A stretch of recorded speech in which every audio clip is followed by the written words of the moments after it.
Ok. Então eu vou dar seguimento na nona doutrina: vida, morte e ressurreição de Cristo. Vou começar por você, Vene. Comente sobre a nona doutrina. É uma doutrina que eu acho que está em todo o cristianismo, né? Quem não acredita nessas doutrinas, né, da morte, ressurreição de Cristo, eu acho que não pode ser considerado cristão, né? Eu acredito que porque todo o cristianismo se baseia na ressurreição de Cristo, né, por Deus. Então, eu acho que não tem. Quero saber o que que o William vai falar sobre isso. Ok, William. Vamos lá, 9. Vida, e morte, vida, morte e ressurreição de Cristo. Na vida de Cristo, de perfeita obediência à vontade de Deus, e em seu sofrimento, morte e ressurreição, Deus proveu o único meio de expiação do pecado humano, de modo que os que aceitam essa expiação pela fé possam ter vida eterna e toda a criação compreenda melhor o infinito e santo amor do Criador. Esta expiação perfeita vindica a justiça da lei de Deus, né? Tá bem tajado aí, né? E a benignidade de seu caráter, pois ela não somente condena o nosso pecado, mas também garante o nosso perdão. A morte de Cristo é substituinte, expiatória, reconciliadora e transformadora. A ressurreição de Cristo proclama a vitória de Deus sobre as forças do mal e assegura a vitória final sobre o pecado e a morte para os que aceitam a expiação. Ela proclama a soberania de Jesus Cristo, diante do qual se dobrará todo o joelho no céu e na terra. Ok, eu só faço uma pergunta. Aonde está a passagem que a expiação perfeita do Salvador vindica a justiça da lei? Eu só queria saber isso, tá bom? Vamos lá. Hebreus 7,19. Pois a lei nenhuma coisa aperfeiçoou, e desta sorte é introduzida uma melhor esperança pela qual chegamos a Deus. Bom, se aqui na abertura ele diz que a expiação do Salvador vindica a justiça da lei, e aqui em Hebreus 7,19 diz que a lei nenhuma coisa aperfeiçoou, então eu gostaria de saber que acho que ou está faltando verso nas escrituras, ou eu não conheço verso suficiente para entender o que eles estão dizendo lá. Obrigado. De resto, está tudo ok. Mas o único senão é dizer que a morte dele vindica a justiça da lei, tá bom? Obrigado. Ok. Vene quer fazer um pequeno comentário? Posso passar para outra? Pronto, eu queria só tentar responder, né, essa dúvida do irmão William sobre a justiça da lei, né? O que que seria a justiça da lei? Paulo fala sobre. Não, Vene. Não estou falando da justiça da lei. Eu estou falando da afirmação da doutrina deles, dizendo que a morte do Salvador vindicou a justiça da lei. É isso que eu quero saber. Não é a Exato. justiça da lei sozinha. A morte dele vindica a justiça da lei. Você sabe o que significa a palavra vindicar, né?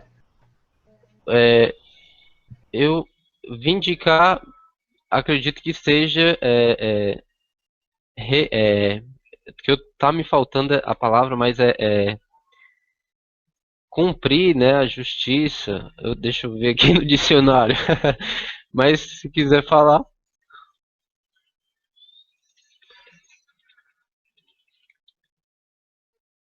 eu vou olhar aqui no dicionário aqui da internet.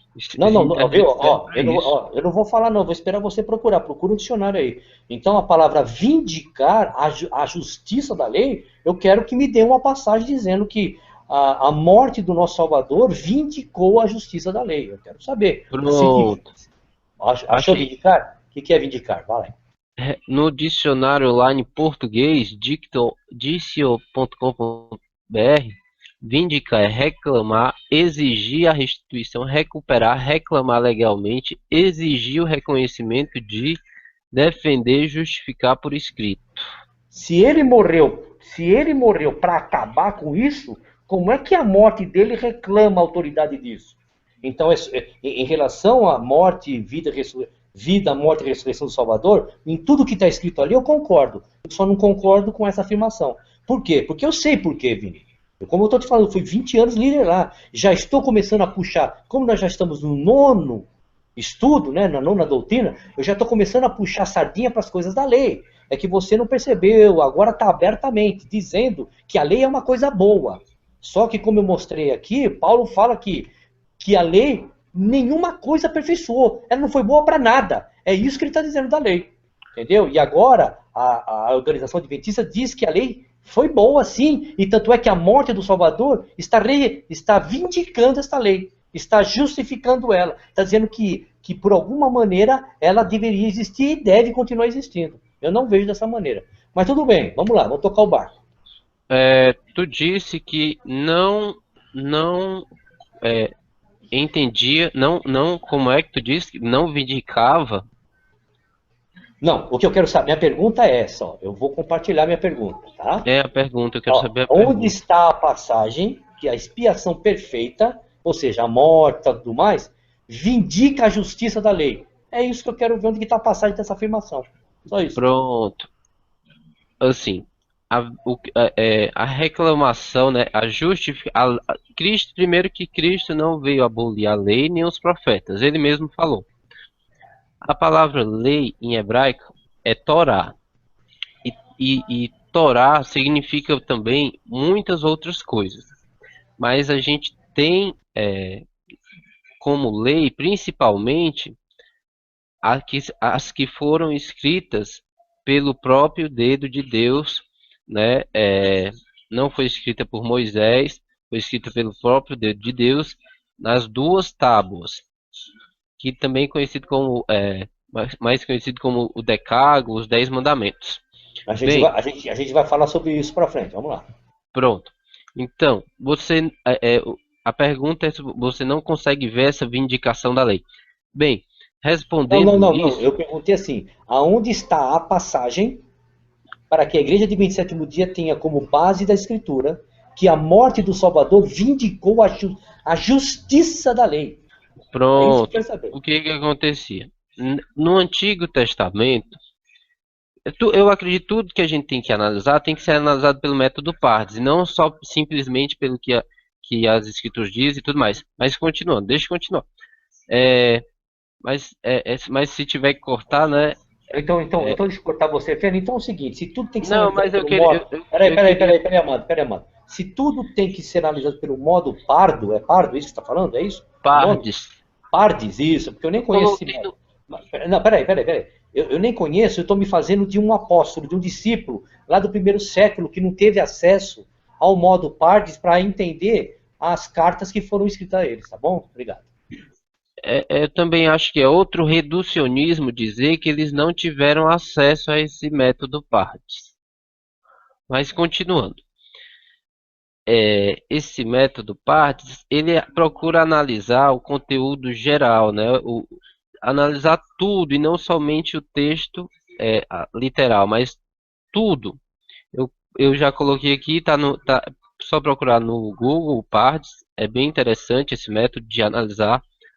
Não é uma análise reducionista ou minimalista, ele é uma análise bem profunda mesmo, como eu já citei o exemplo do dilúvio.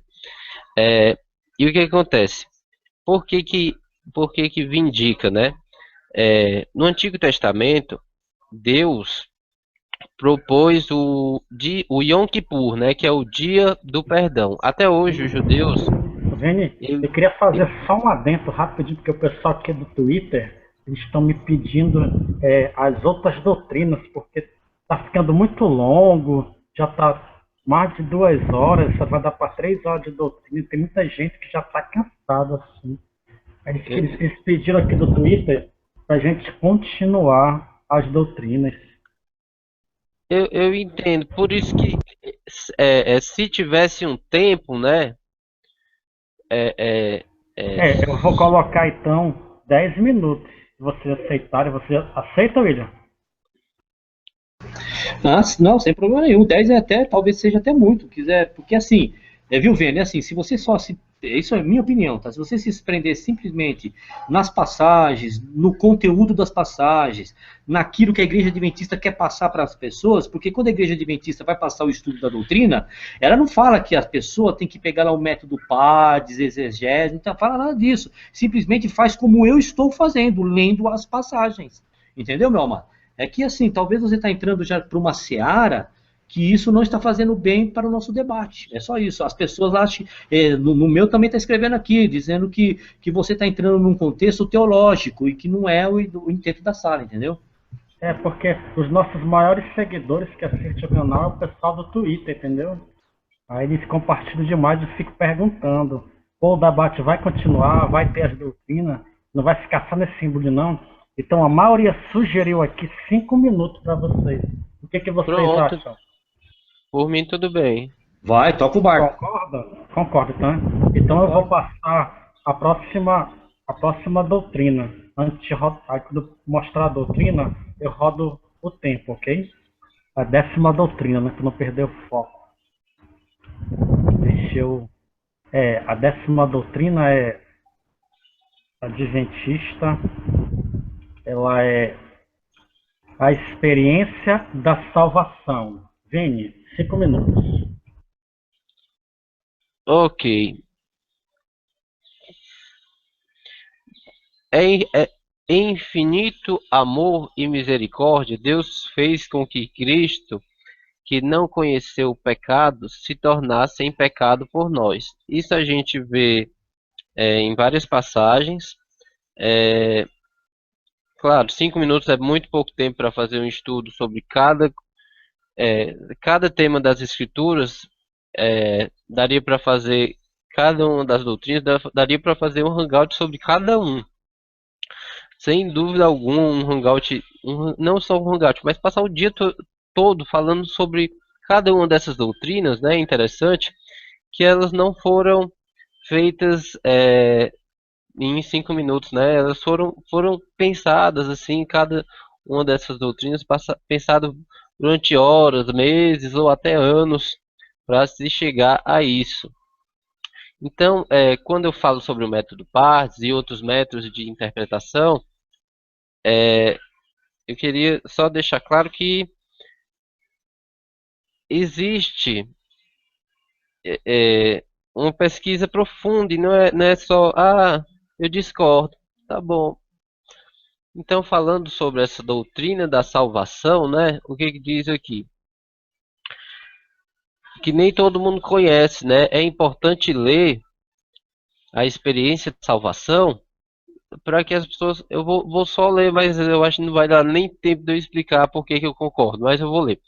Em infinito, tô lendo aqui o site do que o William me passou, que é o jesusvoltará.com.br, mas eu prefiro da Wikipédia, que tá melhor, e tem o site da própria Igreja Adventista, né? Também é muito, eu não sei se esse é o mesmo site, mas eu vou ler aqui. Deus fez com que Cristo, que não conheceu o pecado, se tornado em pecado por nós, para que nele fôssemos feitos justiça. Ou seja, ele tomou os pecados da gente, né, na cruz. A própria Bíblia diz isso. Guiado pelo Espírito Santo, sentimos nossa necessidade de reconhecer nossa pecaminosidade. Arrependemos-nos de nossas transgressões e temos fé em Jesus Cristo como nosso Senhor e Salvador. Como substituto, isso a gente vê em Salmos, a gente vê em Isaías, né, que ele se fez pecado por nós. Muita gente, ele se fez pecado por nós, isso é blasfêmia. Não, mas está nas Escrituras. E por meio do Espírito Santo, nascemos de novo, somos santificados. Então, eu acho que essa doutrina está totalmente correta. E é isso. Ok. William?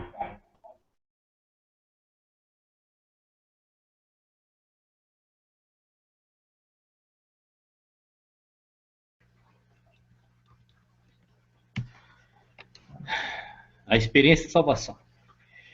Em infinito amor e misericórdia, Deus fez com que Cristo, que não conheceu o pecado, se tornasse pecado por nós, para que nele fôssemos feitos a justiça de Deus. Guiados pelo Espírito Santo, sentimos nossa necessidade, reconheçamos nossa pecaminosidade, arrependemos-nos de nossas transgressões e temos fé em Jesus como Senhor e Cristo, como substituto e exemplo. Esta fé que aceita a salvação advém do divino poder da palavra e o dom da graça de Deus. Por meio de Cristo, somos justificados, adotados como filhos e filhas de Deus e libertados do domínio do pecado. Por meio do Espírito, nascemos de novo e somos santificados. O Espírito renova nossa mente e escreve a lei de Deus. A lei do amor, ó, tá vendo? Escreve a lei de Deus, vírgula, a lei do amor, a lei de amor. Tá correto. Não me venha com lei lá do decálogo, que isso a gente vai falar para frente. Aí tá correto, só essa objeção que eu faço.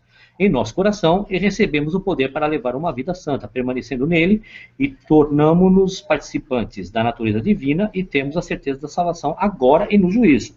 Correto, ok, sem problemas.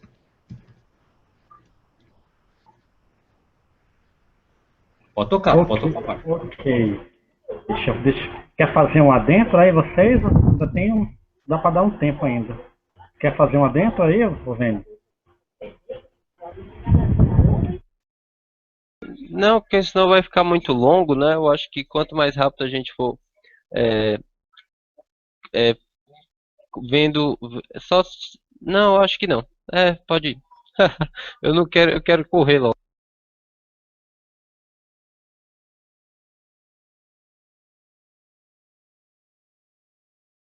Falar sobre a 11ª doutrina, a igreja. O que você tem a falar sobre a 11ª doutrina, Vênio? A igreja. Bem, primeiro que nenhuma igreja é perfeita, né?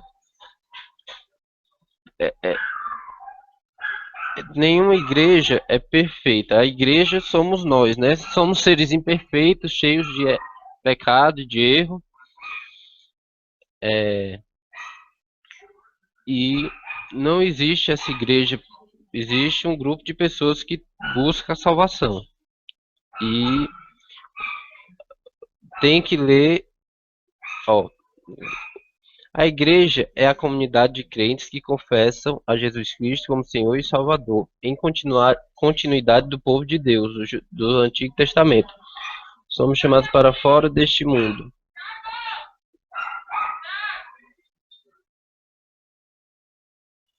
Eu preciso.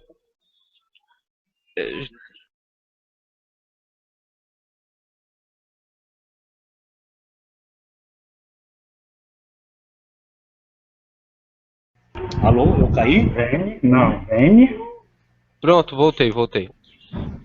Então, lendo a doutrina adventista, né, a gente vê que somos chamados para fora deste mundo, né, eclésia, né, do grego, e nos unimos para prestar culto, para a comunhão da instrução da palavra de Deus, para a celebração do Senhor do Senhor, para o serviço de toda a humanidade e para a proclamação mundial do Evangelho. A Igreja estabelece a autoridade em Cristo com a palavra encarnada das Escrituras, e são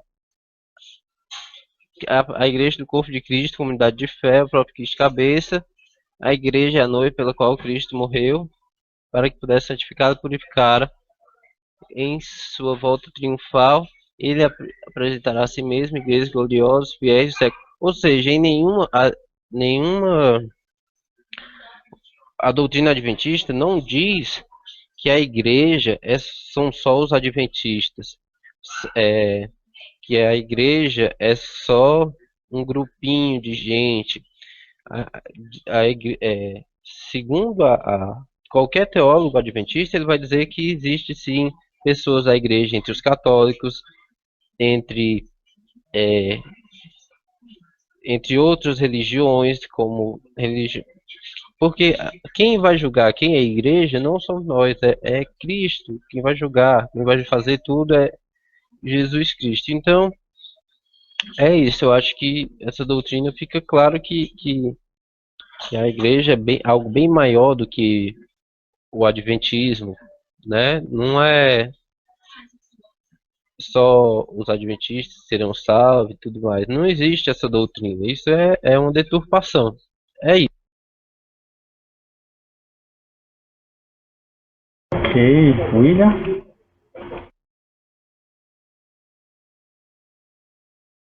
Bom, já posso adiantar que 5 minutos não vai dar para eu discorrer sobre esse assunto. Esse assunto é muito importante. Mas vamos lá. Eu não vou nem tentar. Eu sei que não vai dar. Então vamos lá. Em primeiro lugar, Vênio, você está errado. A Igreja Adventista defende sim que quem vai ser salvo, o povo de Deus, é aquele povo que guarda os mandamentos de Deus e tem a fé em Jesus. Ou seja, Quando a teologia adventista diz que tem outros salvos de outras denominações, está dizendo o seguinte, que um dia eles vão deixar as denominações deles e vão passar a ser sabatistas e vão inserir as fileiras da igreja adventista. É assim que eles creem, porque é assim que está escrito conforme Ellen White. Tá? Então, se você não sabe, então fique sabendo. E se te falaram algo diferente, você foi enganado. Vamos lá. A igreja. A igreja é a comunidade de crentes. Ó, eu não estou vendo o tempo, tá? Eu não vou conseguir terminar e vocês me dão um toque aí. A igreja é a comunidade de crentes que confessam a Jesus Cristo como Senhor e Salvador. Correto. Em continuidade do povo de Deus nos tempos do Velho Testamento, são chamados para fora deste mundo. Correto. Do mundo religioso. É assim que está escrito. E nos unirmos para prestar culto para a comunhão. Errado. Onde está escrito que o Salvador nos pediu tal união? Para a comunhão? Prestar culto? Onde está escrito isso? Vamos lá. Para instrução na palavra, para a celebração da ceia do Senhor. Errado. Onde está escrito que o Salvador nos pediu tal atitude de celebração da ceia? Né? Para serviço a toda a humanidade e para a proclamação mundial do Evangelho. Correto. A igreja recebe sua autoridade de Cristo, a qual é a palavra encarnada. Está vendo? Agora já reconhece que Cristo é a palavra encarnada. Né? E das escrituras, que são as palavras escritas. Correto. Só que esta igreja não é o prédio de alvenaria. Esta igreja é cada ser humano. A igreja é a família de Deus, adotados por ele como filhos. Seus membros vivem com base no novo concerto. Correto. A igreja é o corpo de Cristo, uma comunidade de fé, da qual o próprio Cristo é a cabeça. Correto. A igreja é a noiva pela qual Cristo morreu para que pudesse santificá-la e purificá-la. Correto. Mas nós, não um prédio, não uma denominação. Em sua volta triunfal, ele apresentará a si mesmo, igreja gloriosa, fiéis a todos os séculos, aquisição do seu sangue, sem mácula nem ruga, porém santa e sem defeito. Correto. Vamos lá, vamos ver as passagens deles. E abençoarei os que te abençoarem, e amaldiçoarei os que te amaldiçoarem, e te serão benditas todas as famílias. Ok, eu não vejo problema nenhum, não vejo ligação nenhuma. Ok, vamos lá. Este é o que esteve entre a congregação no deserto, com o anjo que lhe falava no Monte Sinai, e com nossos pais, a qual recebeu as palavras de vida para nos dar. Entre a congregação no deserto, quer dizer entre o povo. Não é uma igrejinha levantada no deserto, nada disso, tá? É entre o povo, ok? Mateus 21, 43. Portanto, eu vos digo que o reino de Deus vos será tirado e será dado a uma nação que deu seus frutos. Nação. A transição da antiga aliança para a nova aliança já estava sendo anunciado que seria dado aos povos e nações. Não denominação, não um grupo específico de pessoas, nada disso. Nações, pessoas. Mateus 16, 13 a 20, diz lá, edificarei a minha igreja, está falando lá de Pedro, tu é a pedra, edificarei a minha igreja, o meu povo. Não é uma denominação, uma organização, é um povo, né? Vamos lá. Igreja é uma palavra de origem grega escolhida pelos autores da Septuaginta, a tradução grega da Bíblia hebraica, para traduzir o termo hebraico Kehal, usado entre os judeus para designar a Assembleia Geral do povo do deserto. Assembleia Geral, um grupo de pessoas. Definição segundo a Bíblia. No contexto bíblico, o termo igreja designa reunião de pessoas, sem estar necessariamente associada a uma edificação ou a uma doutrina específica.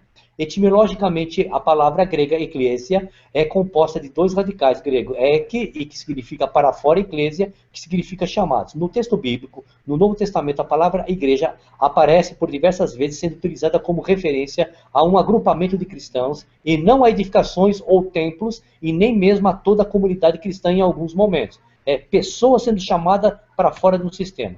Definição de igreja na Igreja Católica. Vamos ver o que a Igreja Católica fala. No credo niceno-constantinopolitano é atribuída à Igreja as propriedades de una, santa, católica e apostólica. Além disto, ela é também chamada de a esposa de Cristo, templo do Espírito Santo e corpo de Cristo, sendo este último revestido de um significado e mais especial para a Igreja. Este último nome assenta na crença de que a Igreja não é uma instituição, mas um corpo místico constituído e assim vai, para ganhar tempo. Então, o sistema católico tem mais mérito comigo do que o sistema protestante, porque eles assumem a verdade. João 20, 21, 22, disse-lhe, pois Jesus, outra vez, paz seja convosco, assim como o Pai me enviou, também vos envio. E havendo dito isto, assoprou neles e disse, recebeu o Espírito. Que suporte esta passagem dá para afirmar o assunto sobre a igreja de pedra? Atos 1:8, mas recebereis a virtude do Espírito Santo, que há de vir sobre vós, e semeis testemunha tanto em Jerusalém como em toda a Judéia e Samaria até os confins da terra. Que suporte também dá esta passagem sobre a igreja de pedra? Em Romanos 8, 15, 17, porque não recebesse o espírito da escravidão, e assim vai, né? Que suporte esta passagem dá para afirmar o assunto sobre a igreja de pedra? De pedra não tem passagem nenhuma. 1 Coríntios 13, 27, pois todos nós somos batizados em um único espírito e tal, tudo mais. Não fala de igreja de pedra, né? Efésios 1, 15 e 23, por isso ouvindo eu também a fé que entre vós no Senhor Jesus, o vosso amor para com todos os santos, que é o seu corpo, a plenitude daquele que cumpre todos. Mesma coisa, que suporte dá para a igreja de pedra. Efésios 2,12, que naquele tempo eu estava sem Cristo, separado da comunidade de Israel, sem aliança, promessa, não tendo esperança de Deus no mundo. Que suporte também isso dá para ter uma igreja de pedra. Efésios 3:8, 11 e 15. A mim, humilho todos os santos, me foi dada a graça em anunciar entre os gentios, por meio do evangelho, as riquezas incompreensíveis de Cristo, e demonstrar a todos o qual seja a comunhão do mistério, que desde os séculos esteve oculto em Deus, que tudo criou por meio de Jesus Cristo, para que agora, pela igreja, que igreja é essa que eles estão falando? Pelo povo, a multiforme sabedoria de Deus seja conhecida, né? Lembrando que igreja nada mais é que pessoas e não prédio de alvenaria. Efésios 4, 11 e 15 é a mesma coisa. Se vocês lerem, vocês vão ver que essas passagens que a igreja de vocês pega não dá suporte para a igreja de pedra. Eu teria que falar muito mais, mas obrigado.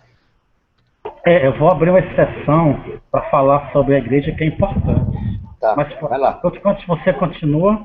Não, pode ir. Então, Vênia, se quiser continuar a falar sobre a igreja, pode ficar à vontade. Pois é, quando o William falou sobre culto, né?